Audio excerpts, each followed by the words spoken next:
Reaksi gelap fotosintesis. Baik mahasiswaku, pada pertemuan lalu kita sudah membahas tentang reaksi terang. Kali ini Ibu akan membahas kelanjutan dari reaksi terang, yaitu reaksi gelap fotosintesis. Nah, reaksi yang bergantung pada cahaya, light dependent reaction, ATP, NADPH yang dihasilkan yang kemudian akan dilanjutkan ke dalam reaksi gelap atau reaksi yang tidak bergantung cahaya, light independent reaction atau yang kita kenal sebagai siklus Calvin. Siklus Calvin merupakan proses kedua dari sebuah reaksi fotosintesis yang akan dilalui oleh tumbuhan dalam membuat makanannya. Di dalam siklus Calvin inilah, karbohidrat atau gula akan terbentuk dengan bantuan NADPH dan ATP yang telah dihasilkan oleh reaksi terang. Reaksi kimia yang telah terjadi dalam siklus Calvin ini bisa kita lihat.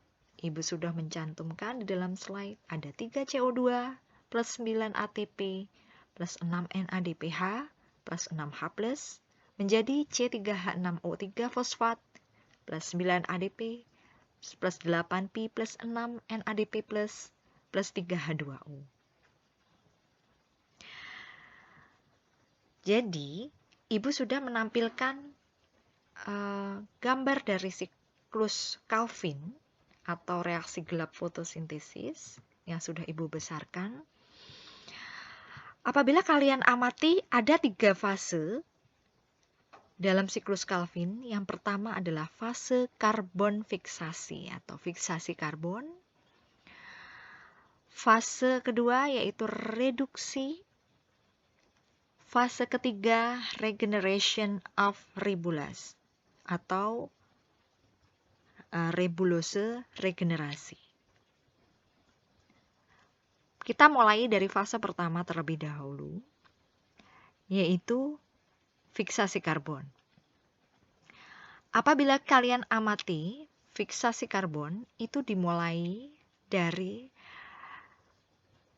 ribulose 1,5 bifosfat, ya, yang telah mendapatkan ATP atau sumber energi dan ADP, ya. Kemudian menjadi rubisco, ditambahkan di dalamnya karbon dioksida. Dari ribulose 1,5 bifosfat menjadi 3 fosfogliserat. Ini yang dinamakan fase pertama, yaitu fiksasi karbon. Kemudian dilanjutkan fase kedua, yaitu reduksi. Dari 3 fosfogliserat tadi, yang merupakan sentral metabolisme, ditambahkan ATP di dalamnya, berubah menjadi 1,3 bifosfogliserat. ATP, kemudian sumber energi dan ADP berubah menjadi NADPH, ya. Dari NADPH berubah menjadi NADP, membentuk gliseraldehid 3 fosfat. Kita memasuki fase ketiga atau regeneration of ribulose. Di fase ketiga, gliseraldehid 3 fosfat ini berubah menjadi ribulose 5 fosfat. Kemudian ditambahkan ATP dan juga ADP, dan inilah yang terjadi perubahan dari gliseraldehid 3 fosfat menjadi ribulose 5 fosfat. Inilah yang disebut sebagai regenerasi of ribulose pada fase ketiga siklus Calvin.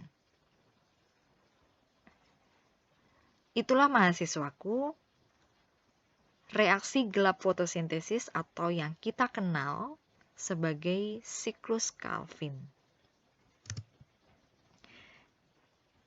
Kita lanjutkan hasil dari fotosintesis.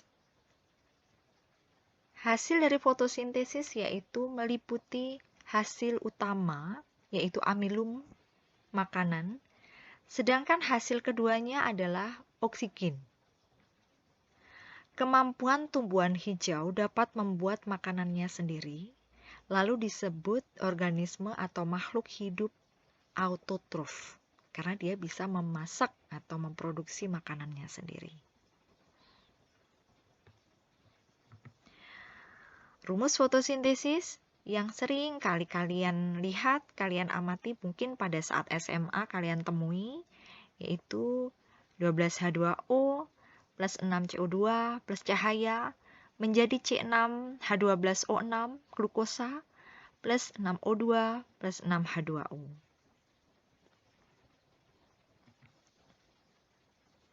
Faktor yang mempengaruhi fotosintesis. Ada 6 faktor yang mempengaruhi fotosintesis. Pertama, konsentrasi karbon dioksida. Konsentrasi karbon dioksida adalah faktor eksternal yang paling mempengaruhi dan melancarkan proses fotosintesis pada tumbuhan. Perlu kalian ketahui, ketersediaannya terbatas, yaitu sekitar 0,03% di atmosfer bumi, yang membuat tumbuhan saling bersaing, berkompetisi agar dapat menyerapnya ke dalam klorofil melalui stomata. Semakin banyak konsentrasi karbon dioksida di udara, maka proses fotosintesis juga akan semakin besar. Kita masuk faktor yang mempengaruhi fotosintesis kedua, yakni ketersediaan air. Air adalah salah satu kebutuhan dasar untuk suatu tumbuhan. Air punya fungsi utama sebagai salah satu bahan baku utama dalam proses fotosintesis, selain karbon dioksida. Dalam hal ini, tumbuhan butuh air untuk proses transpirasi. Jadi bisa dibayangkan nih, jika kekurangan air, stomata yang ada pada daun akan menutup dan membuat karbon dioksida ini tidak bisa terserap dan masuk ke dalam kloroplas. 3. Cahaya. Sesuai dengan fungsinya, cahaya juga termasuk kebutuhan dalam salah satu faktor yang dapat mempengaruhi fotosintesis. Berdasarkan sifatnya, faktor cahaya dibagi beberapa subfaktor, diantaranya intensitas cahaya, panjang gelombang cahaya, dan lama penyinaran. Dengan lamanya suatu penyinaran, di beberapa belahan dunia ini, penyinaran matahari ini akan berlangsung lebih dari 12 jam sehari pada daerah-daerah tersebut. Jadi proses fotosintesis ini akan dilakukan, tumbuhan ini juga akan berlangsung secara terus-menerus. 4. Klorofil. Klorofil atau zat hijau daun adalah pigmen warna yang terdapat di dalam kloroplas daun dan berfungsi sebagai katalisator dalam terbentuknya fotosintesis. Tanpa adanya klorofil, fotosintesis ini akan berlangsung lambat, bahkan tidak dapat terjadi karena tumbuhan kehabisan energi. Klorofil juga dapat disebut faktor internal yang mempengaruhi fotosintesis. 5. Unsur hara.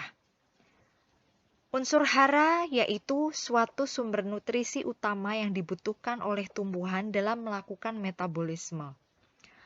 Unsur hara juga merupakan mineral maupun bahan organik yang didapatkan melalui penyerapan yang dilakukan akar di dalam tanah. Sebagai suatu contoh, melakukan fotosintesis, klorofil juga butuh ion magnesium yang hanya diperoleh akar dalam tanah.